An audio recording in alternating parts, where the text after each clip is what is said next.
Olá, amigos do Bem-vindo Morumbi. Hoje temos a honra de receber com carinho a especialista psicóloga Regiane Monteiro. Iremos abordar o assunto saúde mental e saúde profissional.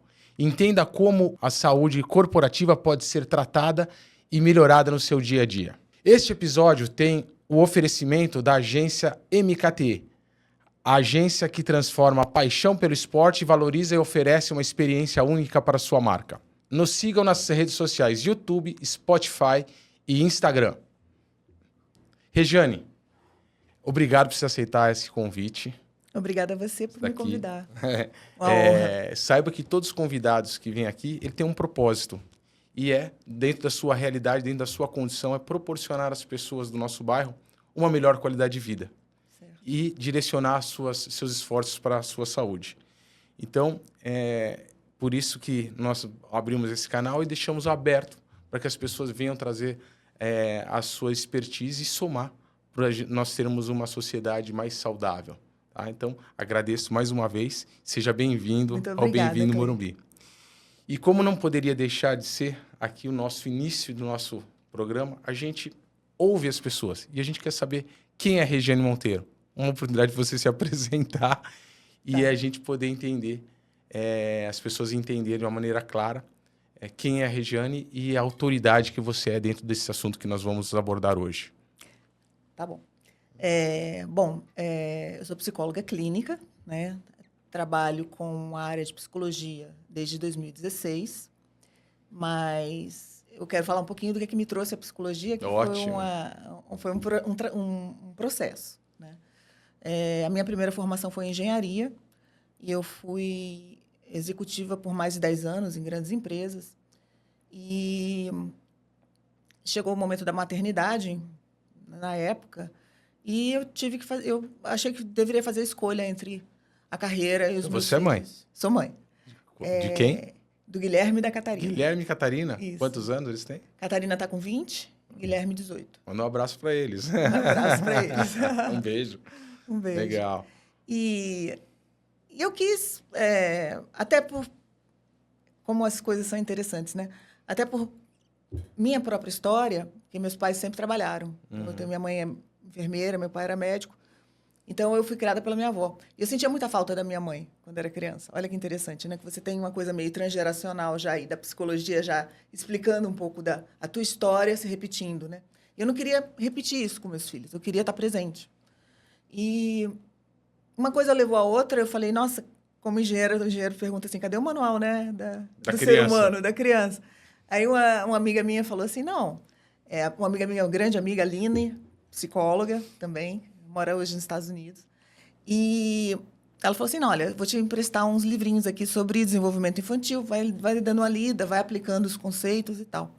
E daí foi começando a nascer o interesse, né, meio que de forma autodidata, e depois de forma profissional mais para frente, pela psicologia. Né?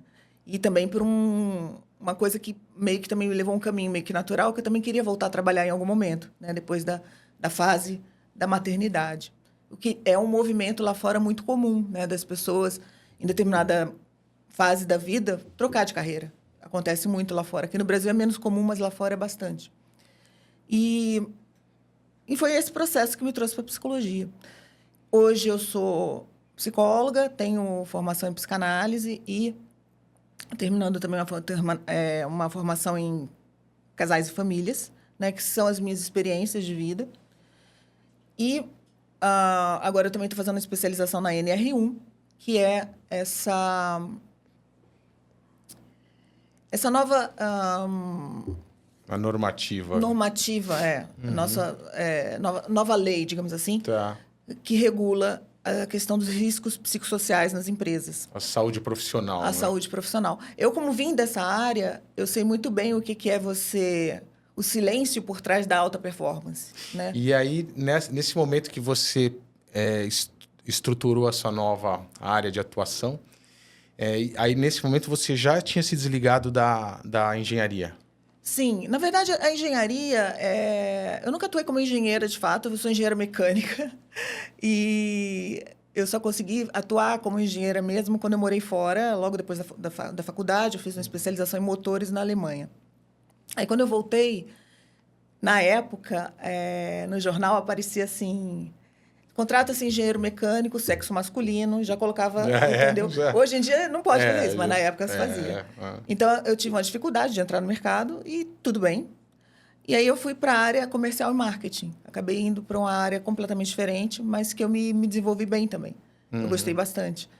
E foi isso. Que legal. Regiane, olha só, acho que é muito oportuna a nossa conversa aqui, porque as pessoas, quando vêm aqui, ela vem por um propósito. E vem muito em cima daquilo que eu chamo dos pilares da saúde plena. Dentro da minha área de atuação, eu levo para as pessoas uma nova maneira de entender a saúde. Porque muitas vezes as pessoas se perdem dentro daquilo que nós estávamos conversando há pouco. Muitas vezes as pessoas se perdem com informações da internet, buscam um novo eu, que muitas vezes não é aquilo que ela representa, e ela se perde. Enfim, tem diversos exemplos que podem nos mostrar essa condição das pessoas não encontrarem uma saúde plena. Então, eu trago aqui as pessoas que falam sobre saúde espiritual, sobre saúde social, sobre saúde profissional, que é o nosso caso, saúde mental e saúde física. Então, eu vejo que nós temos duas frentes aqui em que você exerce uma função e ajuda as pessoas. Sim. E é sobre isso que que eu gostaria que você pudesse explanar, aprofundar um pouco mais sobre essa condição. Então, assim, na sua área de atuação, nas pessoas que vão ao seu consultório, as pessoas que você atende, como é que você enxerga, o que você entende como a saúde mental? Então, saúde mental, basicamente, assim, não é não ter sofrimento, não haver sofrimento. Todo ser humano sofre, todo Perfeito. ser humano sente angústia, todo ser humano. Mas, assim, saúde mental é a capacidade que as pessoas têm de, mesmo no sofrimento, conseguirem se organizar internamente de maneira a seguir adiante com a vida. Por exemplo, você sente tristeza, mas isso não te mobiliza. Você sente raiva, mas não tira a sua empatia. Você sente medo, mas você vai adiante, você enfrenta. Né? Então, a capacidade que você tem de se organizar internamente em cima daquilo que acontece na sua vida, né? No dia a dia, nas batalhas diárias que a gente tem. Né? Então, saúde mental é essa capacidade de organização interna. Perfeito. E o que a gente escuta diversas... na verdade, a gente acaba sentindo várias sensações de estresse, adormecimento mental, cansaço. E o que difere uma sensação a outra no nosso dia a dia? Então, o corpo, ele fala o que o silêncio, o seu silêncio psíquico está gritando, né? Então, é o seguinte, quando você está num sofrimento psíquico, tem pesquisas que mostram isso, que existem alterações hormonais significativas. Teu cortisol aumenta, a tua imunidade baixa, os seus níveis de dopamina e serotonina baixam também, despencam. E tudo isso, o corpo começa a sentir, né? Você começa a ter dor de cabeça, você começa a ter enjoo, você começa a ter... Até ataque cardíaco você tem. Sim. Né? Então, o problema de não olhar a saúde mental é que é uma coisa acumulativa. Você vai acumulando, você vai acumulando. Tem gente que vive num burnout, assim, numa depressão constante no trabalho, achando que isso é normal. Ah, não, faz parte do sistema. Quando você acredita que faz parte do sistema, aí você normatiza. Quando você normatiza, vira uma coisa cultural. Quando vira uma coisa cultural, você vê os níveis de abandono por saúde mental que hoje o INSS tem. Né? Sim, então, sim. subiu exponencialmente depois da pandemia. A gente vai tocar esse assunto burnout um pouquinho para frente. Acho que esse é um assunto importantíssimo. Mas esse seu ponto que você trouxe dos sinais do corpo, né? Como ele reage, né, aos problemas psíquicos. Como é que as pessoas podem detectar isso, Regiane?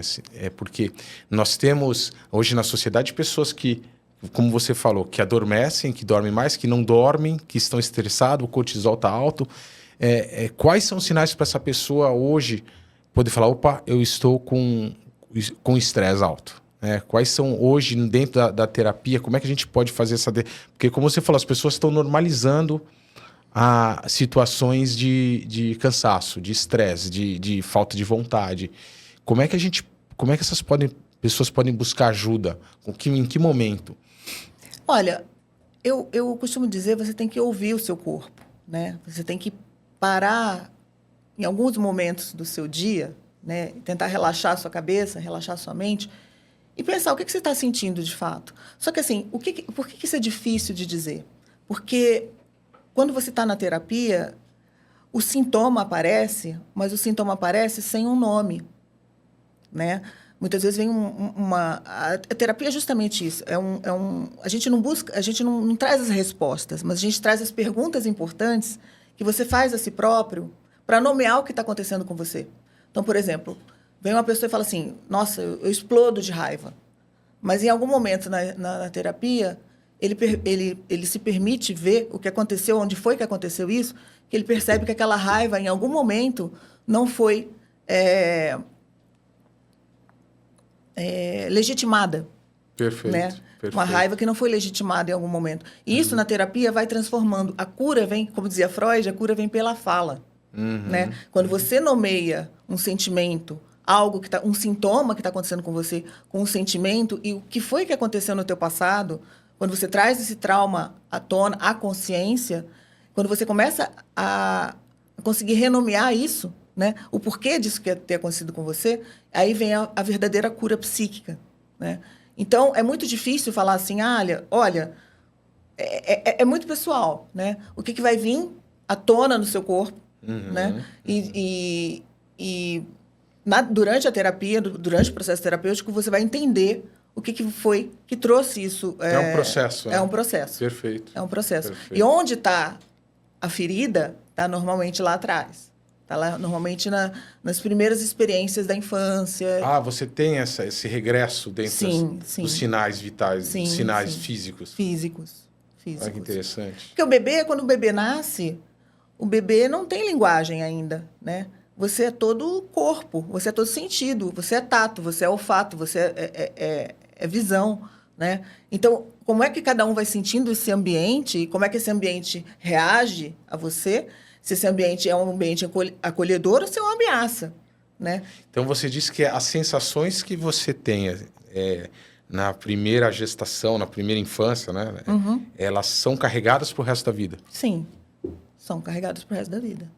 E isso pode tudo é memória, tudo é memória no seu corpo. E isso pode se manifestar de várias formas. De várias formas, em qualquer momento. Interessante. É bem bacana. Então, eu posso aqui afirmar que, às vezes, um adolescente estressado, tenso, ele pode ter vindo de uma consequência, pode ter vindo de um fato na sua primeira infância? Pode. Não digo que é exclusivamente isso. Tá? Porque tem uma série de fatores. Tem uma série de fatores que vão sendo somados. Mas o somatório é sempre ambiental, né? Então, como é que você reage a esse ambiente, né? E os psiquismos, assim, você fala assim, nossa, não entendo. Eles são filhos, às vezes filhos gêmeos. Sim. Né? Do mesmo pai, mesma mãe, iguais. Nasceram no mesmo momento. E são completamente diferentes. Porque reagem de formas diferentes aos estímulos. Né? Então, isso é muito interessante no ser humano. Né? Cada ser é único. Cada um vai reagir e vai assimilar de forma única. Tudo. Né? Tudo. Todo e qualquer estímulo que você tenha. Né? Desde o cheiro, desde o tato, tal, aquela coisa de... as memórias afetivas que a gente tem do cheiro do bolo da casa da avó, aquela coisa que você nunca mais sente. Né? Você chega na fase adulta, você fica procurando aquele cheiro da casa da avó, você não vai sentir. Porque... aquilo ali não é o cheiro da casa da avó só.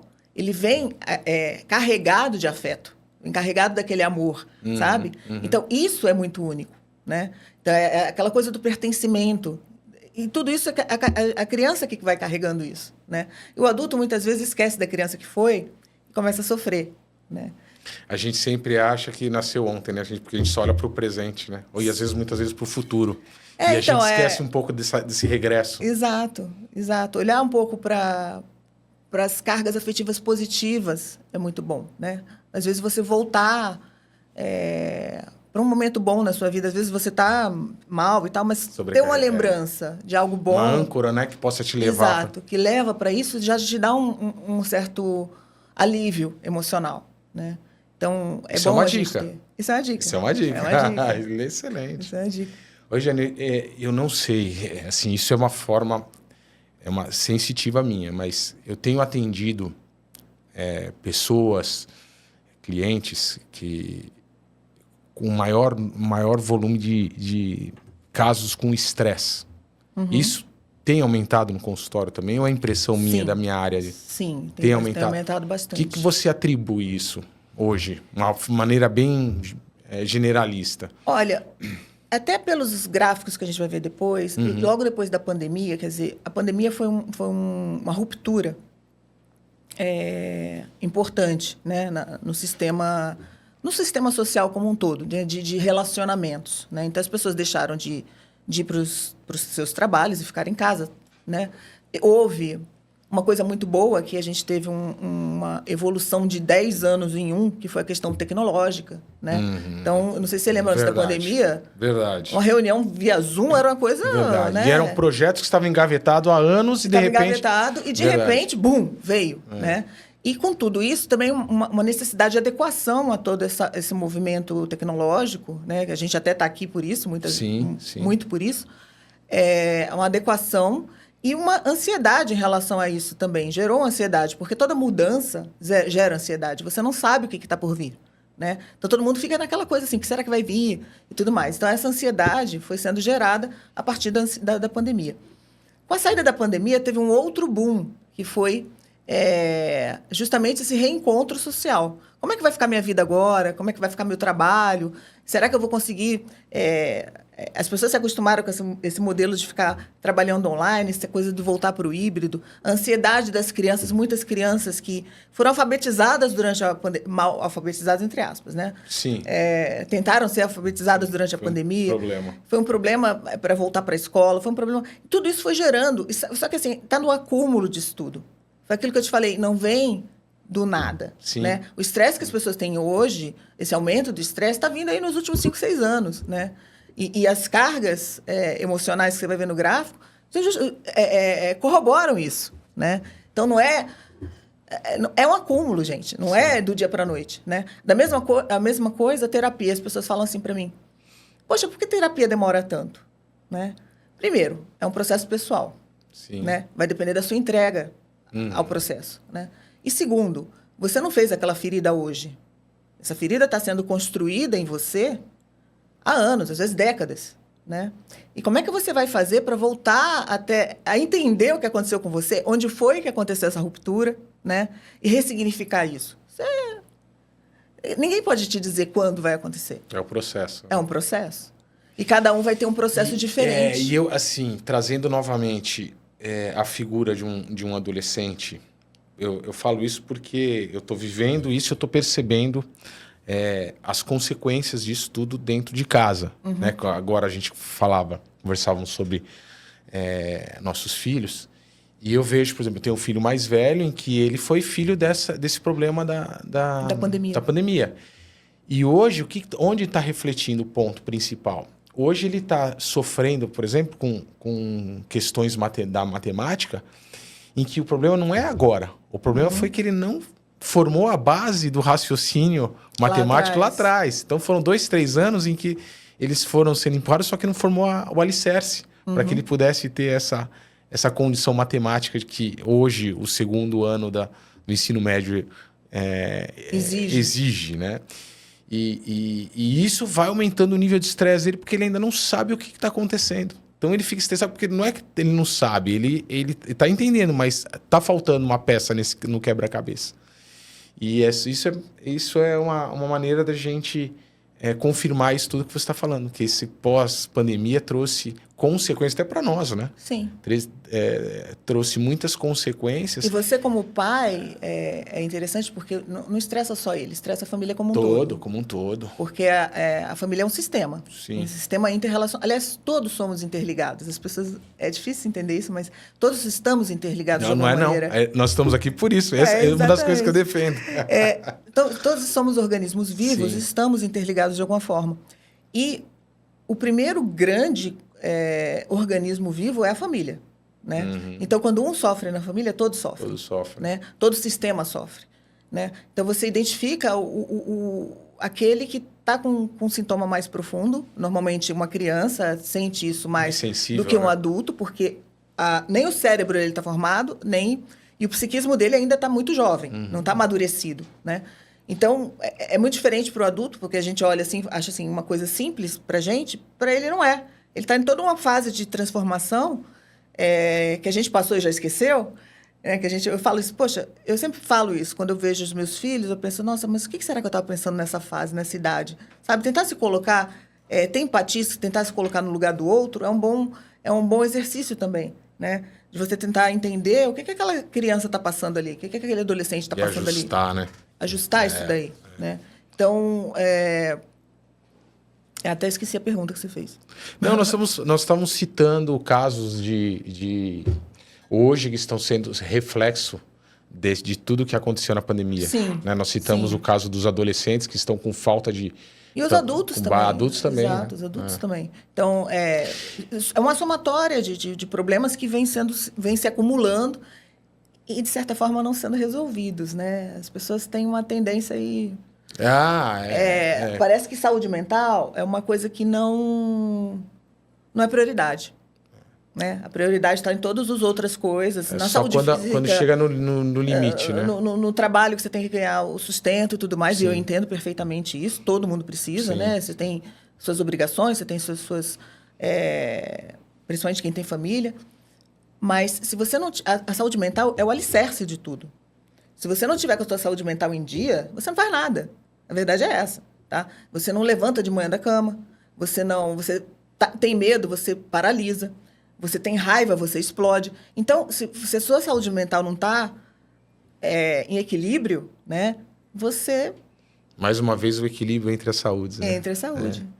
E aí, trazendo, já que você trouxe esse ponto principal aqui, o importante, na verdade, sobre adulto, eu queria agora já migrar para a nossa segunda pauta, que é a saúde profissional. Certo. Né? Então, a gente tem...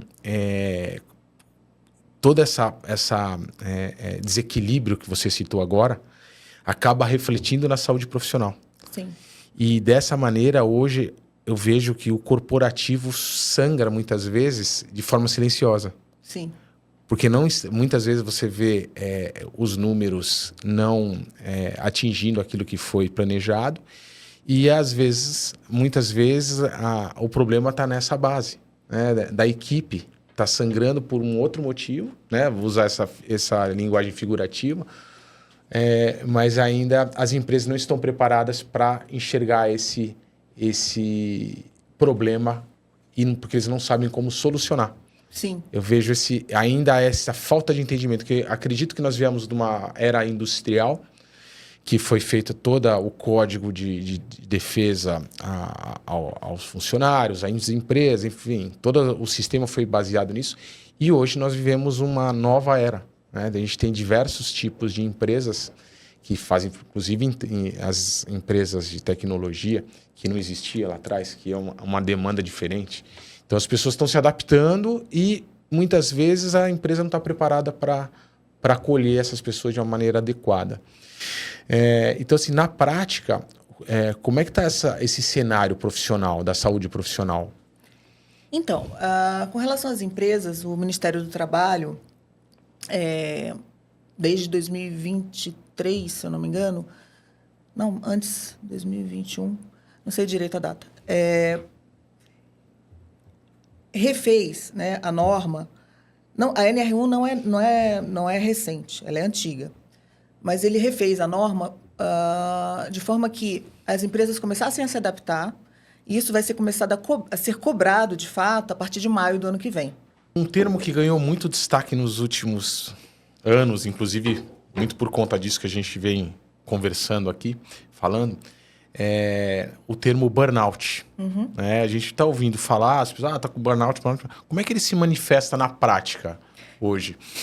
O burnout, ele é o antigo esgotamento, né? A gente falava esgotamento, estresse, mas ele é especificamente ligado à área laboral. Então, ele está ligado ao trabalho. Então, você não fala que você tem burnout em outro ambiente a não ser o trabalho, tá? Ah, ok. Então, a primeira coisa. É corporativo, é um termo corporativo. É corporativo. Até no Ministério do Trabalho é tido como corporativo. Então, o termo é forjado nesse sentido. As características principais do burnout, né, do esgotamento, a pessoa fica irritadiça, né, fica cínica, né, ela fica, muitas vezes... Sabe aquele chefe que faz uns bullying com os colaboradores? Não, tem todos os problemas de insônia, de dormir, de ansiedade. Alguns sentem ataque de pânico também, tem pânico, às vezes, em alguns momentos. Então, é tudo meio que misturado, né? Tem uma depressão e tem uma ansiedade andando junto aí. E o termo burnout é especificamente as causas desse processo acontecendo no trabalho. Especificamente no trabalho. Porque muitas vezes ele como você falou, ele se infiltra nos comportamentos das pessoas de forma silenciosa, né? Sim. E muitas vezes ele vai estourar em casa e ele está carregando algo do trabalho. Isso que a gente está falando hoje, assim, não é novo para mim. Sim. Há 30 anos atrás, quando eu trabalhava no ambiente corporativo, era meio que heróis da resistência mesmo. Exato. Né? Então, você tinha que resistir à cultura da sobrecarga de todos os tipos. Né? Você sempre trabalhava muito além do horário. Levava trabalho para casa, fim de semana. Nas férias, tinha gente ligando. Né? Então, é uma coisa que é cultural. O Brasil é o segundo maior país do mundo em burnout. O Brasil? O Brasil, burnout. Então, isso não é uma coisa que a gente deveria ficar alegre de dizer, mas é uma coisa cultural já. Né? Assim, ou você aguenta, ou você está fora. Então, existe um medo também do sujeito, né, ali na empresa, de que se você não se adequa, você está fora. E hoje, como você enxerga que as empresas estão se... Porque as gerações mudaram. A minha geração, por exemplo, ela tinha essa resiliência. Hoje, eu enxergo que os jovens já não têm mais essa mesma resiliência, essa aceitação de um trabalho tão, vamos chamar assim, duro. Tão exaustivo. Né? Tão exaustivo, essa cobrança. Eu vejo que as gerações que estão vindo são muito menos resilientes que as gerações anteriores. Como é que as empresas estão pensando em se adequar a esses novos profissionais? Então, as empresas, eu não sei como é que elas vão fazer isso, tá? Mas assim... Que é um desafio, né? É um desafio. Agora, o que eu vejo é que há uma necessidade com a NR1, eu acho que o que a NR1 traz é uma luz no fim do túnel de uma humanização das empresas, tá? Que você pode ter um ambiente humanizado, sim, e ainda assim produzir. Porque a cultura brasileira é muito assim, você tem que tirar o sangue do cara para ele produzir o máximo possível, tá? E se ele não produzir, você troca, como se fosse uma peça de máquina, né? Então, eu acho que é essa cultura que está tendo, que essa geração nova está querendo que mude, né? E que está caindo. Mas precisa cair por causa disso, tá? Olha isso aqui, a gente teve 400 mil afastamentos em 2024... Esse é o gráfico, então vamos lá, esse é um gráfico de afastamento por saúde mental. Isso é por saúde mental. Saúde mental. Você acha que a NR1, o Ministério do Trabalho, está fazendo isso à toa? Não. Isso daqui é afastamento pelo INSS, a gente está pagando essa conta. A conta é alta. Isso de é em milhares, esse número aqui são em milhares. Milhares, 400 mil pessoas em 2024. E está subindo em 2025. E está subindo. A projeção é subir. E está subindo. Ou a gente muda a cultura das empresas no Brasil, né? Aí quando você for ver depois por setor, você vai ver quais são os setores que mais... Quais são? Quais setores, por favor? O setor que mais tem problemas de saúde mental, justamente saúde e assistência social. Que lida com pessoas. Isso aqui fala, esse gráfico... Fala daqueles 400 mil lá que se afastaram. Quais são... os setores. Os setores. Sim.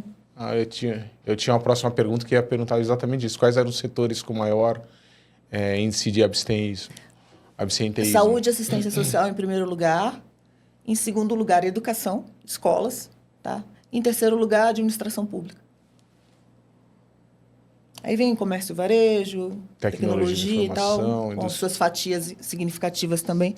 Mas se você pensar que saúde e assistência social, quer dizer, justamente as pessoas que cuidam de outras pessoas estão tendo dentro do maior número de afastamento de saúde mental, imagina o tanto de estresse, burnout que existe dentro dessa fatia de mercado. Né? Colapso. O sistema vai entrar em colapso. O sistema entra em colapso. E aí a gente fala que o segundo é a educação, que é tratamento de pessoas, é a formação da base. A formação da base. Se isso não é preocupante, e o Ministério do Trabalho está correto de implementar normas, né, que a gente vai falar dessas normas agora, de acompanhamento contínuo. Não é só chegar lá, o psicólogo, né, fazer um diagnóstico e vai embora. Um plano de ação. Não. Vai fazer o diagnóstico, vai fazer o plano de ação, vai medir esse plano de ação, vai voltar no início, medir novamente, aplicar novamente o diagnóstico, ver se está tudo certo nessa situação. Jane, eu vejo esse processo de você desenvolver pessoas, seja ela qual for o objetivo. No meu caso, é o desenvolvimento físico, em que o processo é o mesmo. Eu preciso conhecer a pessoa para montar um diagnóstico, ver quais são as intenções e as características e os objetivos dela, montar um plano de ação, acompanhar e reavaliar. Exato. É a mesma coisa. É a mesma coisa. Né? E aonde eu sinto essa maior dificuldade que eu vejo que são também, a gente está fazendo uma analogia com as empresas. As empresas ou as pessoas estarem preparadas para as mudanças. Então, eu acho que como hoje as empresas, elas tudo bem, elas entendem que elas precisam mudar. Mas como que elas estão se adaptando? Como elas estão mudando com tudo isso que nós acabamos de falar? Então, como todo processo, está no início. Então, está todo mundo meio perdido. Para dizer a verdade, está todo mundo meio perdido ainda. Né? Eles estão procurando, as empresas estão procurando profissionais que possam acompanhar esse processo, né? De forma... Por isso que eu estou até fazendo esse curso agora, para poder acompanhar de mais de perto esse processo. Mas como vai ser, eu consigo visualizar como é que vai ser, né? Então, em algum momento, depois do diagnóstico, e nas áreas, por áreas, né, da empresa, você vai, sei lá, analisar o RH, você vai analisar o comercial, você vai analisar, porque são por setores, né? Porque as atividades são diferentes. Então, a análise não é só geral, mas também por atividades. Então, cada atividade dentro de uma empresa tem uma peculiaridade, né, que tem que ser olhada. E vai ter que ser um processo, basicamente, de reeducação, né? É um processo de conscientização. O mais velho tem que estar preparado para aceitar as novas diretrizes. Sim. E os novos têm que estar preparados e aceitar as diretrizes, né? Que eles estão entrando no mercado. Assim, no sentido mais de... assim, na minha área, né? No sentido mais de saúde mental, muito no gerenciamento de conflitos. Né? Você vai gerenciar conflitos e vai aprender uma comunicação não violenta, principalmente. Né? Que você tem uma comunicação muito violenta, às vezes, nas empresas. Truculenta, né? Truculenta, que você está afetando o outro. Porque, assim, uma coisa é você brigar com um funcionário... Brigar, vamos falar brigar, assim. Ou dar uma bronca, com um funcionário uma vez, tá? Uma coisa é você chamar esse funcionário numa salinha e dar essa bronca ali, né? Dar uma chamada, digamos assim, como a gente falava antigamente, dar uma chamada numa salinha. Outra coisa é você fazer isso publicamente, por exemplo. Expor, né? Expor esse funcionário, né? E acontece. Acontece muito, né? E acho que hoje talvez isso tenha mudado bastante, né? De quando eu via muito isso acontecer para hoje, porque já tem diretrizes hoje, né? De assédio moral, assédio sexual e tal, que dá problema para as empresas em termos de processos, né? Mas essa coisa do assédio moral ainda é bastante comum nas empresas, né? Não é todo mundo que sai por aí denunciando, e para denunciar você também tem que ter provas e tal. É uma coisa muito complexa, né? Você vai ir provando. Mas o que a gente vai fazer nas empresas, com a NR1, é uma avaliação do ambiente psicossocial, né? Do que está adoecendo as pessoas. Não é uma avaliação individual. As pessoas têm que entender isso. Eu não vou chegar lá e dizer, olha, esse fulano está adoecido, eu vou tratar esse fulano. Não. Eu vou tratar o ambiente. Você vai ter critérios para achar índices que vai te direcionar. Te direcionar a tratar o ambiente. E aí, Perfeito. como é que você trata o ambiente? Então, você vai ter todo um plano de ação de explicar o que está acontecendo ali, né? E conscientizar as pessoas como é que elas devem agir nesse ambiente. É uma psicoeducação mesmo, né? E quais são as ferramentas que você acredita que ajudam nessa saúde corporativa? Hoje que vocês, dentro da sua experiência, que você leva para dentro das empresas? Então, como eu te falei, todas as ações são particulares, né? Então, por exemplo, deixa eu pensar. Se você está tendo um problema com um assédio moral, né? Você vai ter que identificar quem são os líderes que estão causando esse mal-estar, né? E tem como você saber isso em conjunto com o RH da empresa, né? Fazer isso. E, assim, não é expor esse líder, mas é educar esse líder, é chamar, conversar a respeito disso, né? Talvez até alguns líderes estejam com um burnout tão avançado que eles precisam até de um tratamento individualizado, né? E você pode aí encaminhar para um psicólogo ou mesmo fazer um atendimento na empresa. Então você leva o diagnóstico, a comunicação, o tratamento, você leva tudo isso dentro de um pacote que dentro de um pacote.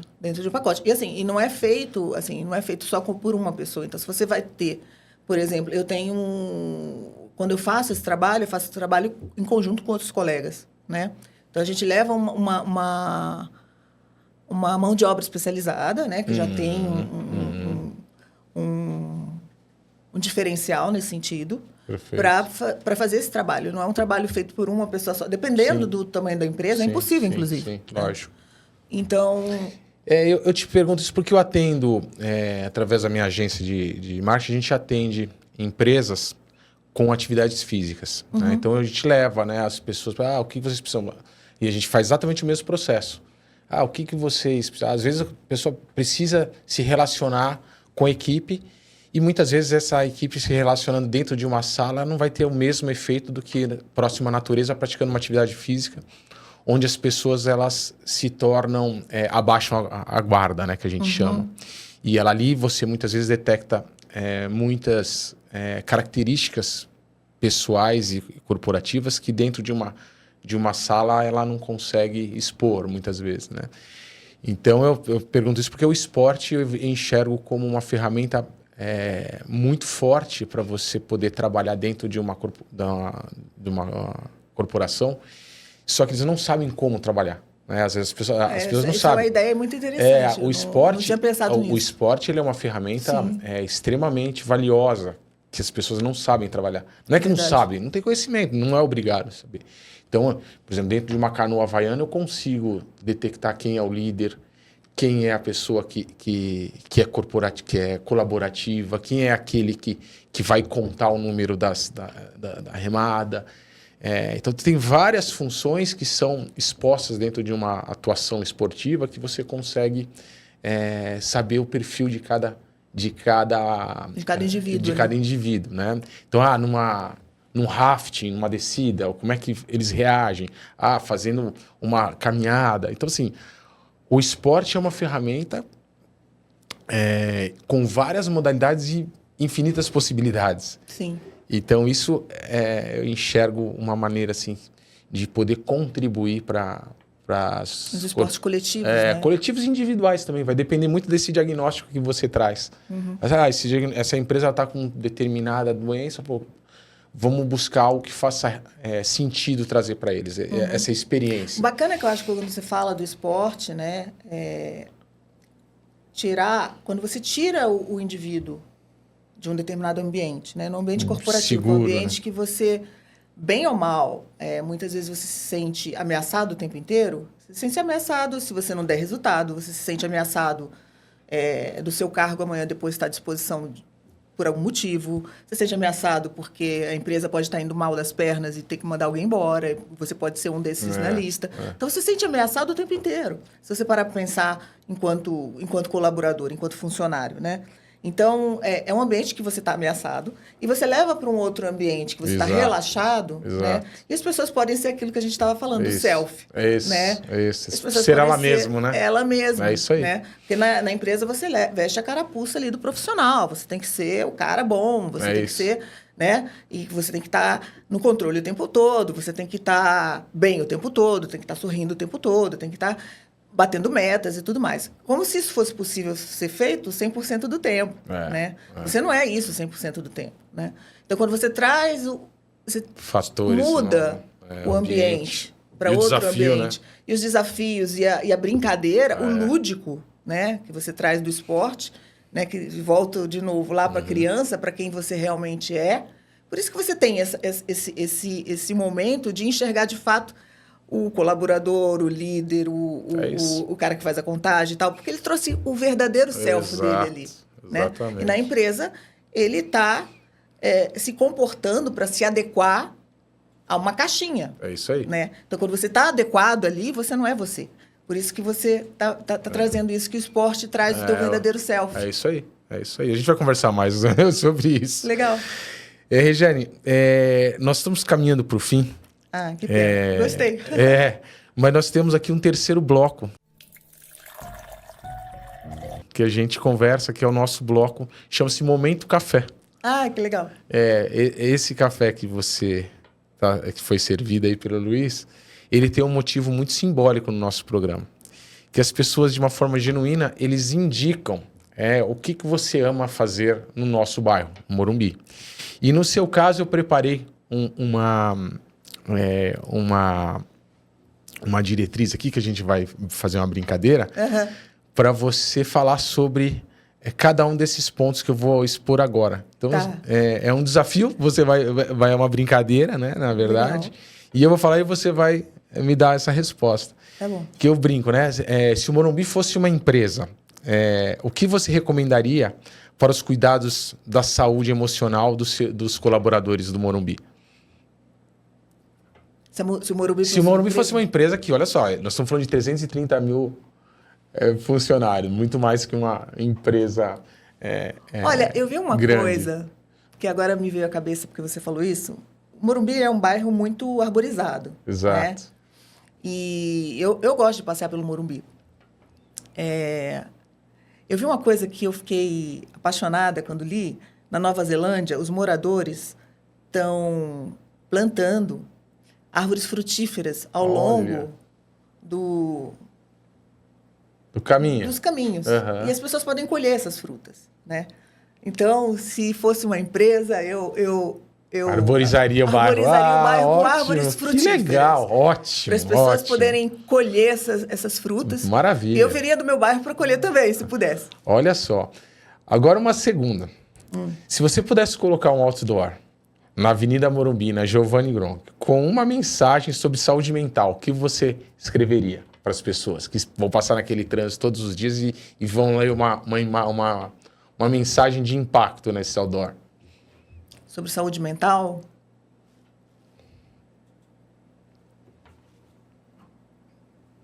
Ou profissional? Alguma coisa, Eu acho que o que me vem à cabeça é seja você mesmo. Ótimo, excelente. Acho que é o que...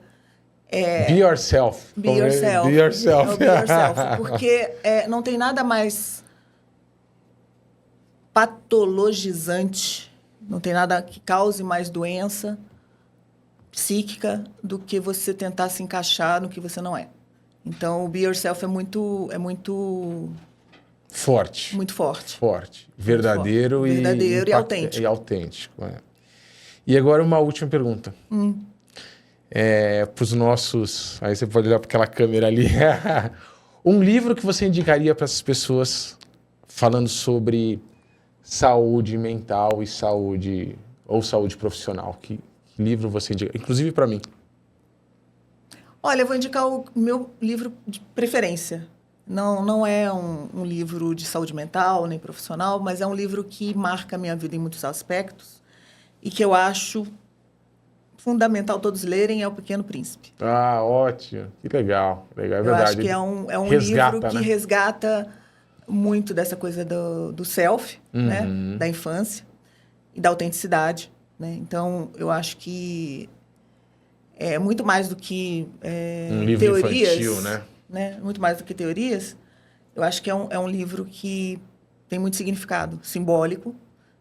E toda vez que eu leio, eu aprendo uma coisa nova. Assim, nunca vem a mesma mensagem. Né? Toda vez que eu paro ali para dar uma olhada, falo, nossa, eu não tinha percebido isso da primeira vez que eu li. Nossa, eu não percebi isso da primeira... Você resgata. Ele fala de muitas coisas que eu acho que são importantes para a nossa vida como um todo, né? Nada como essência, né? Nada como essência. Ah, que legal. Regiane, eu gostaria de ficar aqui mais, mas teremos outras oportunidades. Que bom, que a gente vai se organizar para que a gente possa trazer outras mensagens e mais conteúdos relevantes, pensando sempre no propósito da saúde das pessoas. Acho que foi fundamental a sua vinda aqui para a gente poder debater sobre assuntos de saúde mental e saúde profissional.